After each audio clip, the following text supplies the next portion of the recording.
naramerewe nabi cyane kubera umugenzi amvuye haruhande nca nimenya ko twose nimenya ukurya nimenya ukwambara nimenya ukubaho nyene kw'isi amataca yo kwimira abandi baza bantora ngenda nkora abandi bakanyima abana banje bakimeze neza bose bakanga kunyandika muri ibi byo gufashanya kamwe ngo je ndi n'abagabo nkabyemera ariko nkaguma baza nsaba amatasha mbona ndabayeho gushika aho ndabimenyera.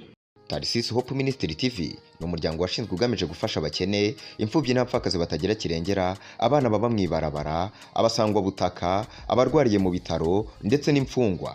Nawe nimba hari umusanzu wifuza gutanga, duhamagare cyangwa utwandikire kuri izo nimero ziri kuri screen.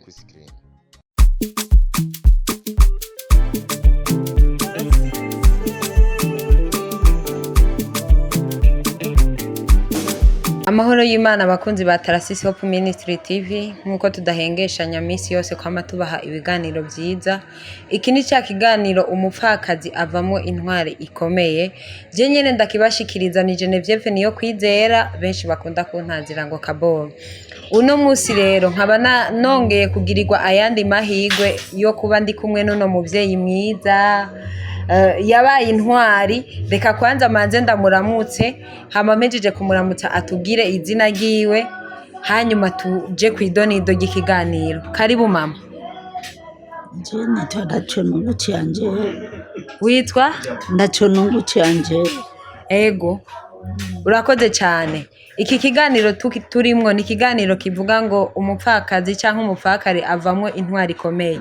Shaka umbwire ikintu kimwe umaze gupfakara wabyakiriye gute canke wabyitwayemwe gute kugira ugere aho ugeze uno munsi?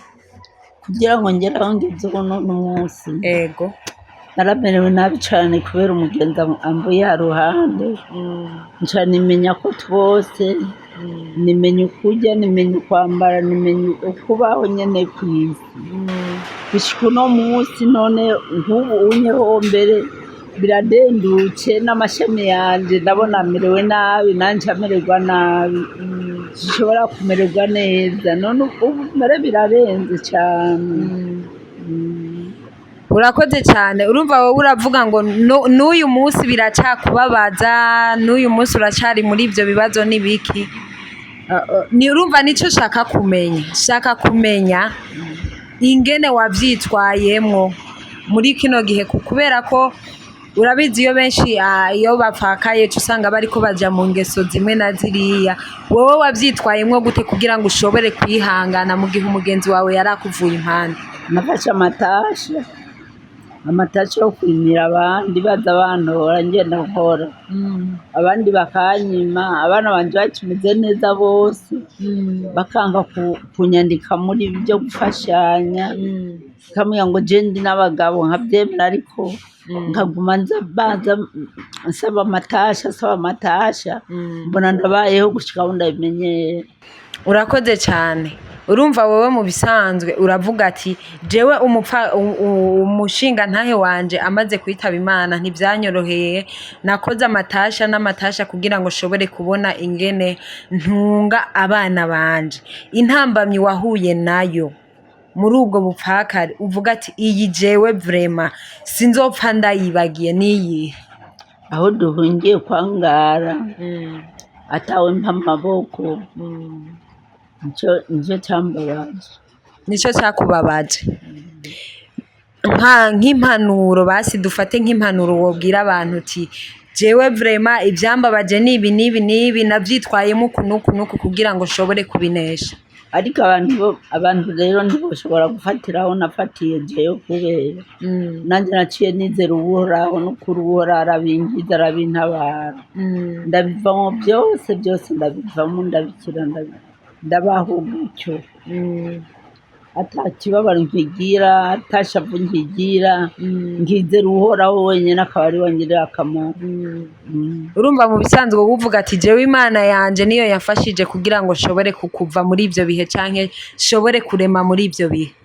Imana yaramfashije n'abantu baramfasha rero nca ndabivamo ibyiyumviro bica biragabanuka nca ndareka kwiyumvira kubera abantu nabo baciye bamba hafi baca baramfasha nkuba uwunduta nkuba uri munsi yanje nca ntungwa no kubaho rero Imana ingira imbabazi gutyo rero. Mbega kenshi iyo dukunze kubibona aho mu mihana iyo tugenda, iyo umuntu abaye umupfakare cyangwa akaba umupfakazi, ni benshi usanga baza kumwirondeza, baba abahungu bakiri bato cyangwa bakuze. Wewe wabishura gute cyangwa wabyitwayemo gute imbere y'abo bantu? Kuko ndizera neza 100% ntihabuze abaza kugutereta n'ubwo woba wari ukuze cyangwa ibiki. Urumva baraza kundeta mugabo sindabitewe ngabafata nkuko nyene atakuntu bafatanya. Nta n'agatima kigera gatera ati je ko mbona rero bibaye uko nkaba mbona abandi baje kundondera mfume nigira basi bamfashe kurera abana. Niko nabona bose byari biwerewere gusa. Uravuga ati abakurondeye bose muri ibyo gihe byari biwerewere byonyene. Ya ni hatari. None akajambo kamwe nigiki wohanura uyu munsi umupfakazi yoba apfakaye muri bino bihe atarashobora kubyakira? Nikihe kintu wo muhanura kugira ngo aze yamagira ko kuri iryo jambo nyene nawe aze yihangane nkuko nawe wihanganye? Akwiye kwihangana kubera arihangana agasonera uwabonye wese niyo catakabanga ngo nuko ngo umugabo agiye yarihangana akifata neza akifata rumwe. None koko nzi kenshi iyo abana babuze umuvyeyi wabo usanga haba hihungabana, bakavuga bamwe bakavuga ati je ndagiye mu ngeso mbi kubera inabuze iki niki papa yahora ari ngaha kafashe ibi nibi. None je nzobigenza gute ko papa atakihari? Wowe iyo ngorane ntiyagushikiye mu bana bawe? Ego umwuzukuru wanje umwe byarabaye.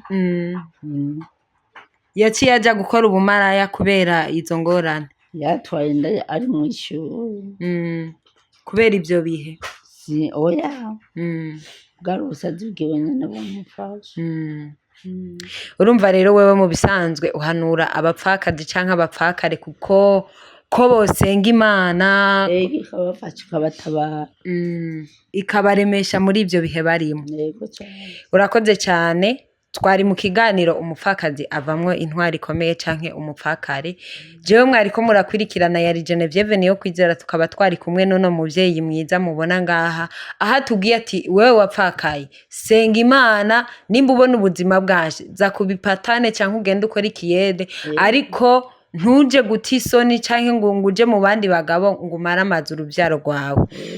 Rero turabashimiye cyane gose mwe mwariko muradukwirikirana mudahengeshanya kudukwirikirana. Ntimwibagire kugira jeme partage na sabone mu bagenzi banyu mu magroupe muba murimo canke no gushira ku mastati yanyu. Tuzoshishikara kubaha ibiganiro vyiza kandi ndazi nawe udahengeshanya kudukwirikirana. Ibiganiro bica kuri Tarasisi Hope Ministry TV bizogenda bigufasha canke bifasha uruvyaro rwawe. Umwanya wahariwe kino kiganiro urarangiye naho ubutaha. Murakoze cyane. Tarasisi Hope Ministry TV ni umuryango washinzwe ugamije gufasha abakene, imfubyi n'abapfakazi batagira kirengera, abana baba mwibarabara, abasangwa butaka, abarwariye mu bitaro ndetse n'imfungwa. Nawe nimba hari umusanzu wifuza gutanga duhamagare cyangwa twandikire kuri izo nimero ziri kuri screen.